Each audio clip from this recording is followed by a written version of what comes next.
Hey everyone, how are you today? It's Wednesday, it's the middle of the week, it's day 17 of 30 Days of Inspiration.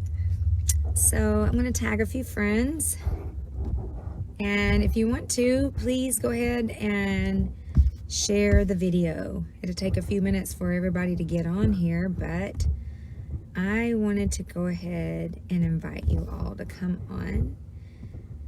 So Facebook has been crazy lately. I don't know what's going on with them, but it's like if it's political or religious, they are not tagging everyone in my tags. People are not getting my tags and my invitations for the Facebook Live. So if you will go on and invite and tag and share the post. Sharing it is the best because that's when people start to see it. So if you'll share the post, you're going to help us spread the gospel and spread encouragement even better and further. So I don't know what's been going on, but several people have been telling me that Facebook has been doing this, and I don't get it. I read a bunch of articles today on what we could do to stop it, and one of the things that we can do is just to get you guys to keep sharing and to make a lot of comments. So let me see where you're from. If you will, just go ahead and make some comments for me right now and let me know where you're watching from. And I really feel like I have a word of encouragement, and hopefully it will inspire you like it did me, because this week and last week have been really hard for a lot of people. Hey Gazzy, hey girl. If you guys want to go ahead and make some comments so I know you're on here, that would be great. I'm in my car, I'm at the church. Hey Dana, she's in Alabama. That's my hometown, baby. Alabama. She's so faithful to watch. Thank you for joining. Thank you for letting me come into your home or your car or wherever you're at. I know it's Wednesday and it's church night, so I want to get right on this, this word of encouragement. But like I said, the more you share and you share this video, the more people we can reach with it, because not everybody's getting my tags. And it's crazy. I don't understand it. Like, I'm tagging a lot of people and they're telling me, oh, I never got your tag. But Gazzy, they're seeing yours. I don't know if you're getting my tag, but when Gazzy shares, other people are starting to see it. Anyway, I have got something to read to you. This is so good, because ever since the presidential debate last night, there has been, well, I'll just say there's been a lot of stuff going on. A lot of opinions and a lot of questions and a lot of accusations, all kind of stuff. I haven't really listened to a lot of those, but I am just hanging on to God and hanging on to His word. And my philosophy on all that is, God, you hold the whole world in your hands, and this is not too hard for you. So whatever you're going to do, you're going to do it. And I'm praying that your will be done. Let your will be done. But I think in the book of Habakkuk, I think maybe he was in the same place as we are right now today, the exact same place when he was writing this. So Habakkuk 1, the Bible says that Habakkuk made his complaints known. How many of y'all wanted to complain to God lately? Well, now we have permission right here. It says it right here in the book of Habakkuk. Habakkuk. It's actually in the Bible. Habakkuk. He was a minor prophet. And this was his complaint. How long, O Lord, must I call for help, but you do not listen? Anybody been there? Violence is everywhere, I cry, but you do not come to save. Must I forever see these evil deeds? Why must I watch all this misery? Wherever I look, I see destruction and violence. I am surrounded by people who love to argue and fight. Oh my gosh. The law has become paralyzed, and there is no justice in the courts. The wicked far outnumber the righteous, so that justice has become perverted. Now, this was Habakkuk's complaint. And if you want to know what translation I am reading from, I'm reading from the NLT translation. There's only 3 chapters in the book of Habakkuk, and the whole book of Habakkuk is Habakkuk making his complaint known, and then God is giving him an answer. So this is the Lord's reply. He said, "Look around at the nations. Look and be amazed. For I am doing something in your own day, something you wouldn't even believe if someone told you about it." Isn't that crazy? You wouldn't even believe it. And then he goes on to talk about, hey, I have the Babylonians in place. I have them right where I want them. And I just need for you, Habakkuk, to trust me with what I'm doing. Okay? I know you don't get it, but I need you to trust me with what I am doing. So Habakkuk comes with him with a second complaint. How many people have had complaints after complaints after complaints to God? God gives you an answer and he says, hey, I need you to trust me. Hey, I'm going to do something so great in your land. Even if someone told you about it, you wouldn't even believe it. You know, and God is saying, today, I believe in this time, I am doing something great. Even if someone prophesied over you that it would be this, you wouldn't even believe it because it's going to be so great. I'm going to blow you away, the Lord is saying. I'm going to do a brand new thing, right? So Habakkuk comes to him with a second complaint. And he says, oh, Lord, my God, the Holy One, you are eternal. Surely you're not going to let us suffer and wipe us all out. I love it. Are you going to let the Babylonians be more prosperous than we are, your people? I mean, I'm improvising a little bit here. That's basically what he's saying. You're going to punish us for their sins? You're going to punish us, God? Yeah, I just love Habakkuk. It's just like us, aren't we? He's talking just like we. Are we only fish to be caught and be killed? Are we only sea creatures that have no leader? What are we, God? And he makes his complaint known. He just lays it all out to the Lord. And then everything went silent. God didn't say anything.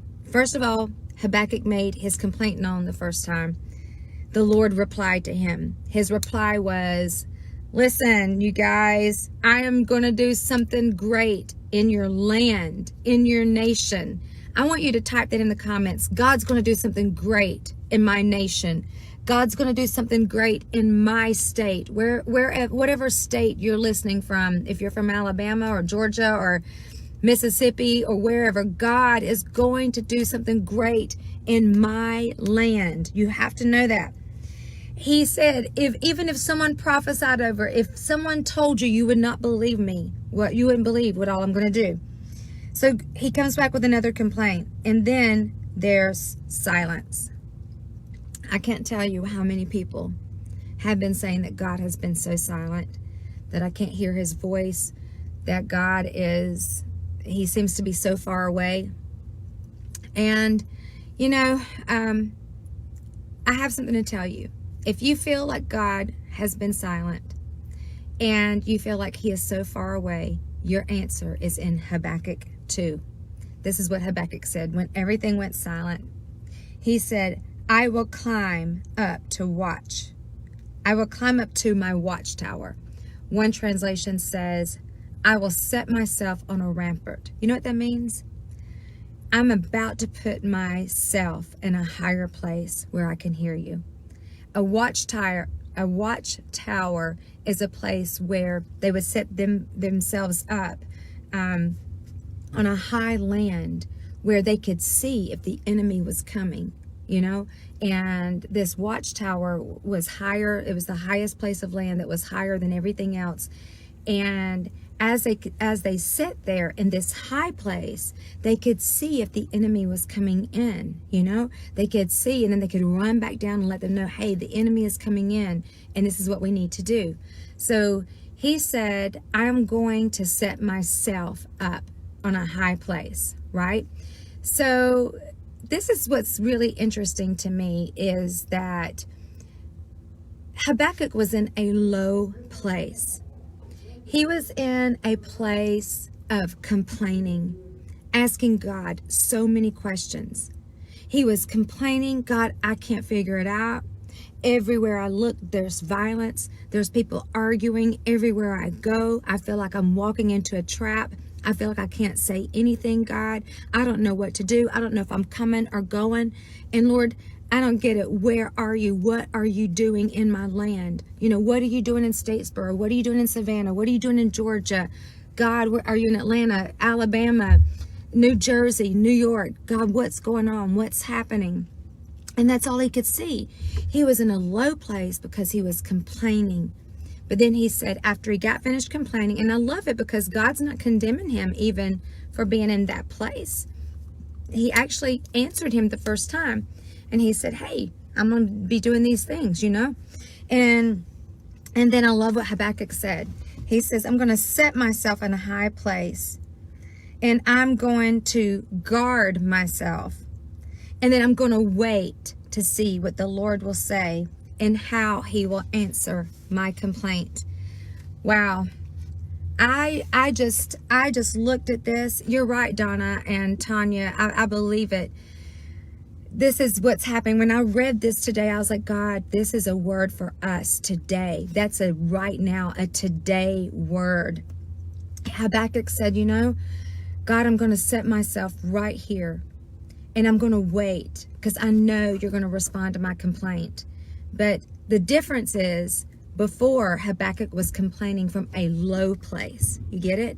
He was in a low place. He was down and out. He couldn't figure God out. He couldn't figure out what God was doing. And all he could see was violence all around him. But now he set himself up in a high place. And this is the word to you. You may have been down, but now it's time to get up and set yourself in that high place. A place where you can hear God again. A place where you can trust God again. A place that you're not looking with your physical eyes. You're looking with your spiritual eyes, you know? And that is something that you and I have to do. We have to get out of the rut. We got to get out of the ditch. We got to set ourselves up. Because what happens when you're in a valley, you're in a rut, you're in a ditch, you can't see when the enemy is coming. You got to be in that high place. And that high place is by taking your perspective up to match the perspective of Jesus and what he is doing and what he is saying in our land right now, in your situation, in your complaint. Anybody have any complaints? Oh, come on, tell me. I've had some complaints, you know. Talk to me today, y'all.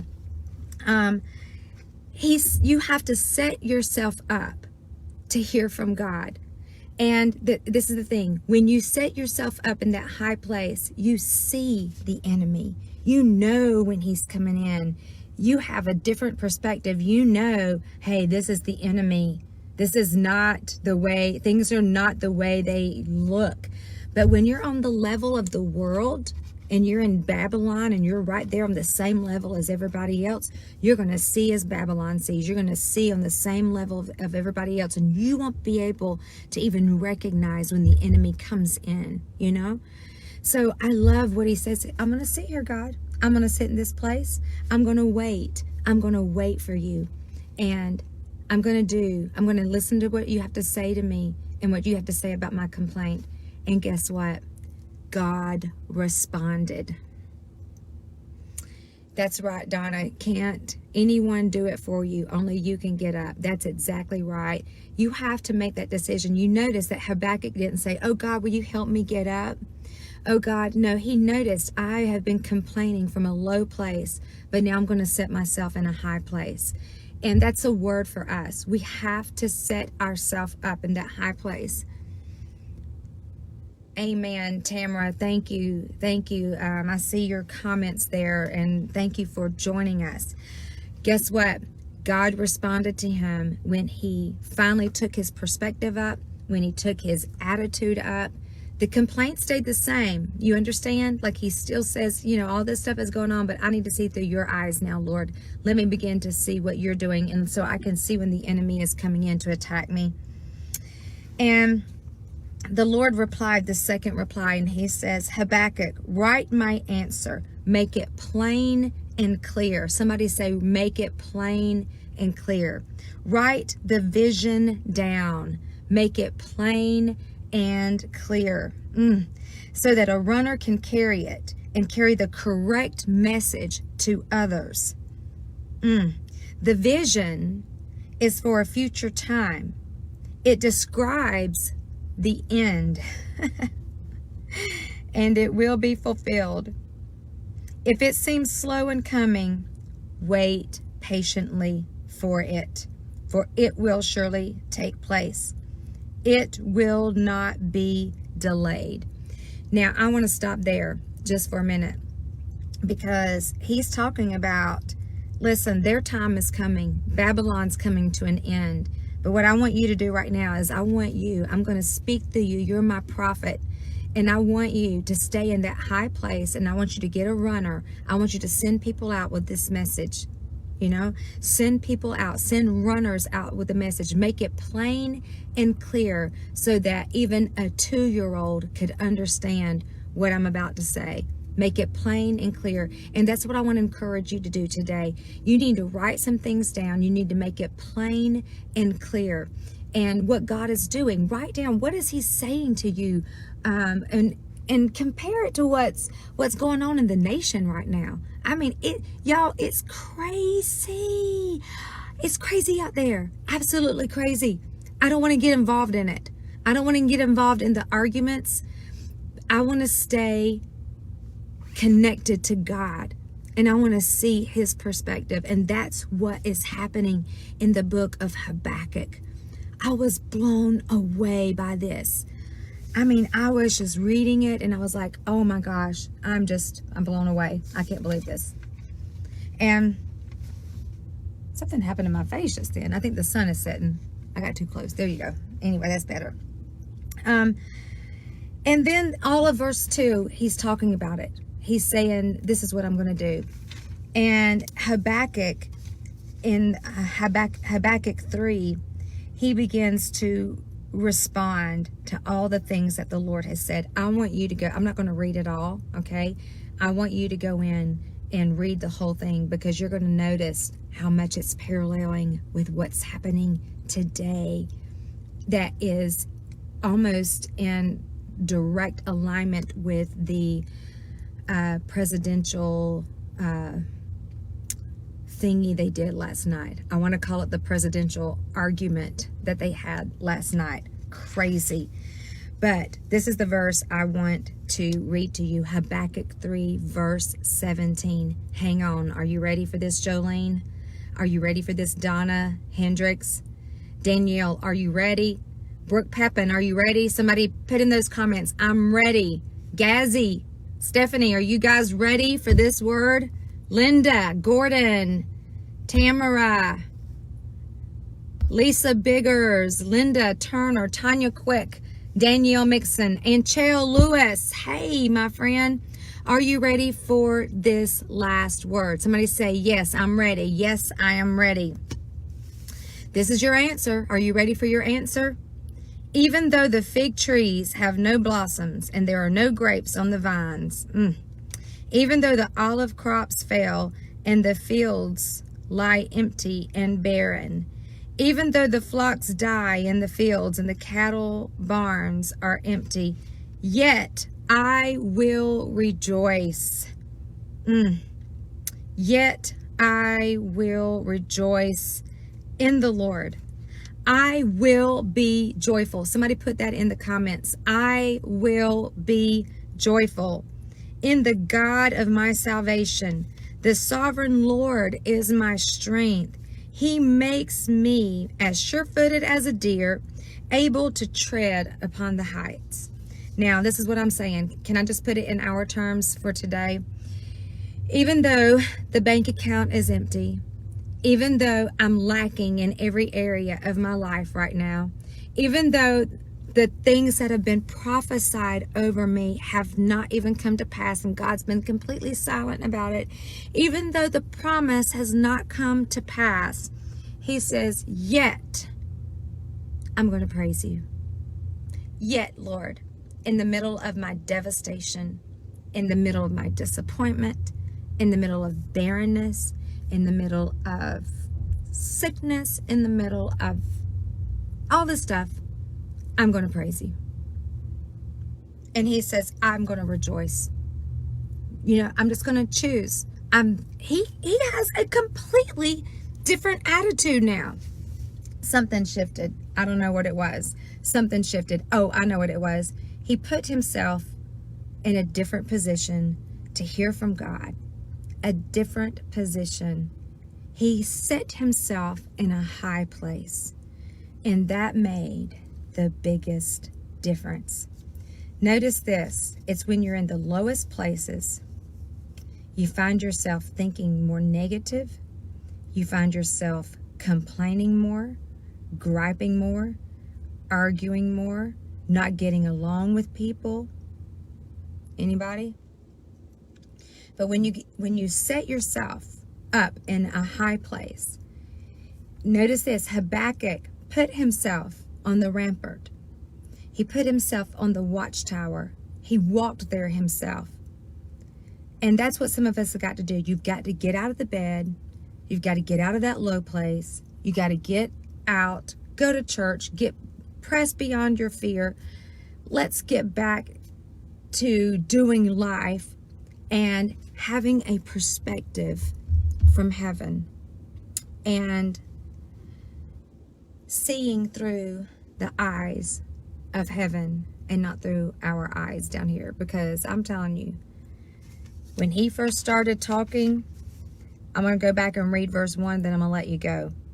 How long, O Lord, must I call for help, but you do not listen? Violence is everywhere. I cry, but you do not come to save. Must I forever see these evil deeds? Why must I watch all this misery? Wherever I look, I see destruction and violence. I am surrounded by people who love to argue and fight. The law has become paralyzed, and there is no justice in the courts. The wicked far outnumber the righteous, so that the justice has become perverted. You need to go read Habakkuk. This is the New Living Translation. It's pretty powerful. Listen, this is day 17 of being inspired by God. I hope that you're inspired to trust God, to rejoice, to praise Him, put yourself in that high place, because this is beautiful too. The enemy loves to attack you when you're in that low place. But when you set yourself on that rampart, you can see when the enemy is about to come in. And then you're able to do and hear from God a lot clearer, you know? And you'll be able to hear His voice. God spoke to Habakkuk, but in the middle, God was silent. And that's when he decided, okay, God, I've been here long enough. I'm ready to get up now. I'm ready to set myself in a higher place so I can hear from you. And that's what I want to encourage you to do. The sun has hit my face funny. That's what I want to encourage you to do. Set yourself up for a blessing and for you to hear from God like never before. Remember, God said in Habakkuk, I'm about to do something that's going to blow you away. And if some prophet or somebody came by and had told you about it, you wouldn't even believe it. But watch me. And I want you to watch through this month of October and November. Be careful. Set yourself up in a high place and watch God blow you away. I can't wait. I love you guys. Thanks for joining, and don't forget to share the video. And if this is a replay, just put replay and let me know where you're listening from if you're not from Statesboro. All right?